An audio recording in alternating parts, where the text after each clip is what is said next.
പരിശുദ്ധ പരമദിവ്യകാരുണ്യീശോയ്ക്ക് എന്നേരവും ആരാധനയും സ്തുതിയും പുകഴ്ചയും ഉണ്ടായിരിക്കട്ടെ.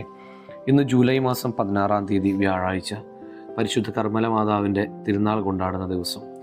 കർത്താവെ, പരിശുദ്ധ അമ്മയുടെ കരങ്ങളിലൂടെ ഞങ്ങൾ പൂർണ്ണമായും ഈ പ്രഭാതത്തിൽ ദിവ്യകാരുണ്യത്തിലേക്ക് സമർപ്പിക്കുന്നു. നാഥ, ഈ ദിവസം മുഴുവനും ഞങ്ങളുടെ കൂടെ ഉണ്ടായിരിക്കണമേ. ഞങ്ങളെല്ലാ പ്രവർത്തനങ്ങളും വിജയം നൽകി ഞങ്ങളെ അനുഗ്രഹിക്കണമേ എന്ന് പ്രാർത്ഥിക്കുന്നു.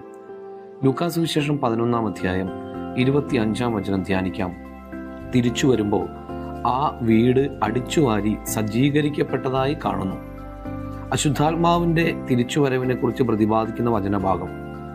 വീട് അടിച്ചുവാരി സജ്ജീകരിച്ചാൽ മാത്രം പോരാ, ആ വീടിനെ നശിപ്പിക്കുന്നവർ അകത്ത് കയറാതിരിക്കാൻ വേണ്ട കാവലും കൂടെ ശക്തമാക്കണമെന്ന് വചനം ഓർമ്മിപ്പിക്കുന്നു.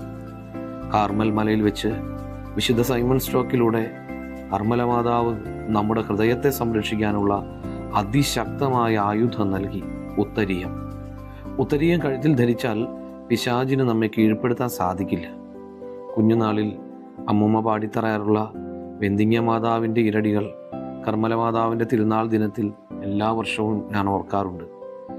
വെന്തിങ്ങ മാതാവേ, എൻ്റപ്പൻ്റെ കള്ളുടി മാറ്റണമേ. കർത്താവേ, ഉത്തരീയം കഴുത്തി ധരിക്കാനുള്ള കൃപ നൽകി ഞങ്ങളെല്ലാവരെയും അനുഗ്രഹിക്കണമേ എന്ന് പ്രാർത്ഥിക്കുന്നു. എല്ലാവർക്കും തിരുനാൾ മംഗളങ്ങൾ നേരുന്നു. നമ്മുടെ കർത്താവ് ഈശോ മിശിഹായുടെ കൃപയും പിതാവായ ദൈവത്തിൻ്റെ സ്നേഹവും പരിശുദ്ധാത്മാവിൻ്റെ സഹവാസവും ഉണ്ടാകട്ടെ, ഇപ്പോഴും എപ്പോഴും എന്നേക്കും. ആമേൻ.